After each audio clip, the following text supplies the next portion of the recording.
Good morning, everybody. Welcome to Hacking Self Storage, the best self storage podcast in the world. Or it might not be the best, but what do you mean it might not be the best? It's it's got over. We're nearly fast approaching. I don't know if we've hit it yet. 800 episodes, which is nuts. This is the longest serving podcast in the universe on self storage. And yes, I said universe, not world. So isn't that amazing? Really. I'm actually really chuffed with myself that nobody in the world has recorded more podcasts about self-storage than me. I, than me, and than me. Oh, you sound like a right donut then, Dean. No, but on a serious note, I am actually really impressed with that. And yeah, like I said, it might not be the best, but we're the most consistent. So there we go. Right, let's have a look at Wrexham's monthly results then. And then on Tuesday, we're going to do Mansfield. So we're going to get through these quick. Right. So let's go through the highlighted key things to note first of all, and then we'll see if I missed anything else. Right, quotes were really good. Were they really? I've forgotten how much the quotes were. We did 69 quotes at Wrexham, and so that was really good for February. Reservations were great. Second highest ever, I've put in capitals. We did 18 reservations, so that is really good.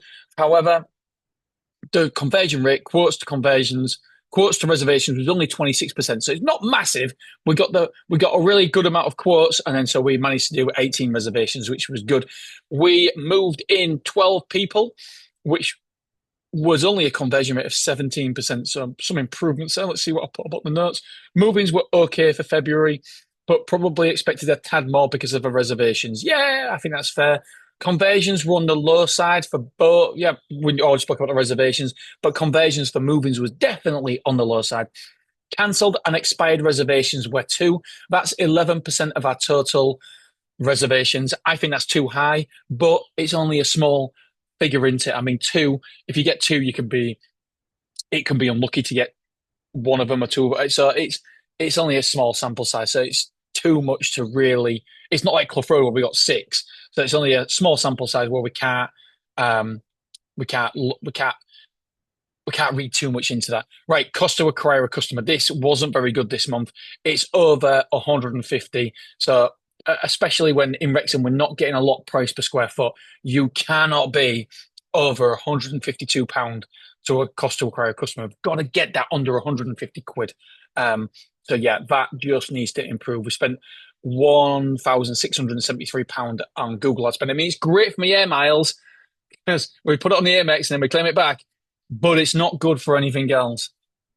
So £152 cost to acquire each customer. So not great. Square foot moved in was low. Isn't that crazy that with reservations being so great, it was low, 1,000 square foot less than January. Wow. By the way, I wrote these bullet points, and I've just completely forgot about them because it was over a week ago that I wrote them. 1,000 square foot less than January. But I've put here, to be fair, January was amazing. Square foot move out, it's unbelievable. 7% churn, I'll take that all day.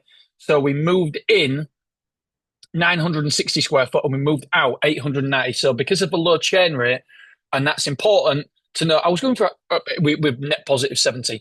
I was going back through the figures, the reports yesterday for the SSA National Yearly Report, and I think it's somewhere around 77% is the overall churn rate for a mature site.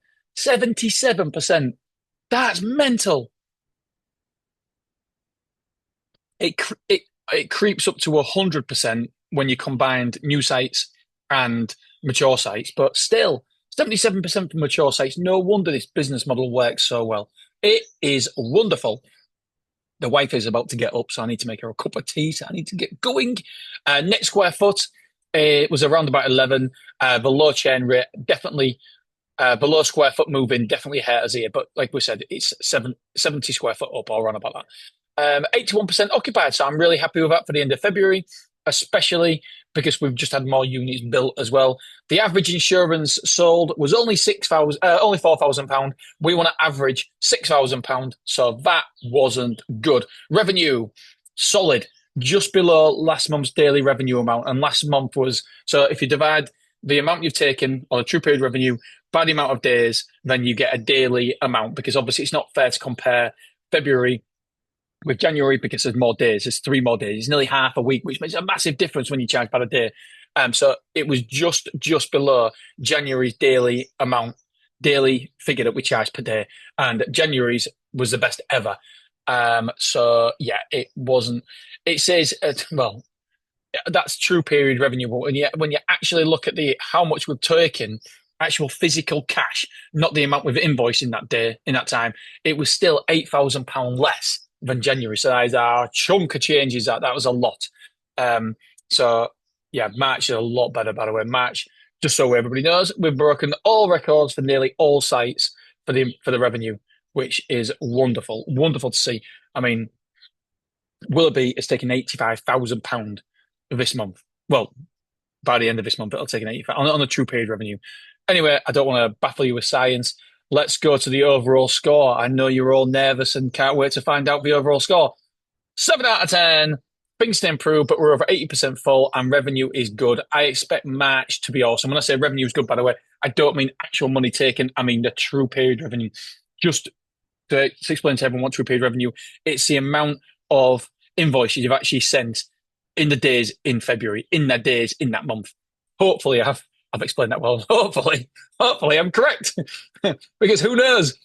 All right, my friends, I love you. I appreciate you, and I will see you on Monday. Have a wonderful weekend. Thank you very much for joining me. Bye bye.